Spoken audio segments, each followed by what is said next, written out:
বন্ধুরা, শুভ সকাল। তার সঙ্গে তোমাদেরকে জানাই আমার রান্নাঘরে চ্যানেলে আসার জন্য স্বাগত। আজকে নতুন একটা রেসিপি করছি, যেটার নাম হলো ডিম পান্তার সাদা পোলাও।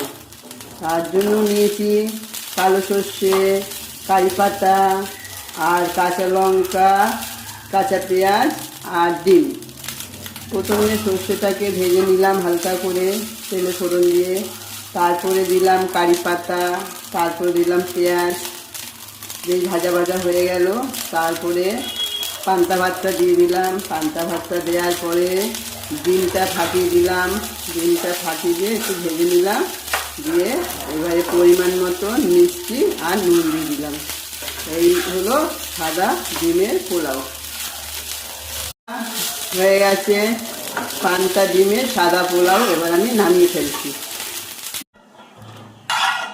দেখো, এরকমভাবে করো, বাচ্চা বড় সবাই ভালোবেসে খাবে। পান্তা থাকলে কিন্তু ফেলবে না। কেউ জল ঢেলে খাও, কেউ একটু ডালের বড়া, কেউ যেমন যে যেমন ইচ্ছা সেরকম খাও, কিন্তু এই পান্তা ডিমের পোলাওটা করে খেয়ে দেখো, সাদা ভালোই লাগে খেতে। বন্ধুরা, তোমরা কিন্তু ট্রাই করো, করে আমাকে কমেন্টে জানিও কীরকম খেতে হয়েছে। আর আমার এই রেসিপিটা তোমাদের কীরকম লাগলো সেটাও কমেন্টে জানিও। তাহলে টাটা, আবার পরে দেখা হবে।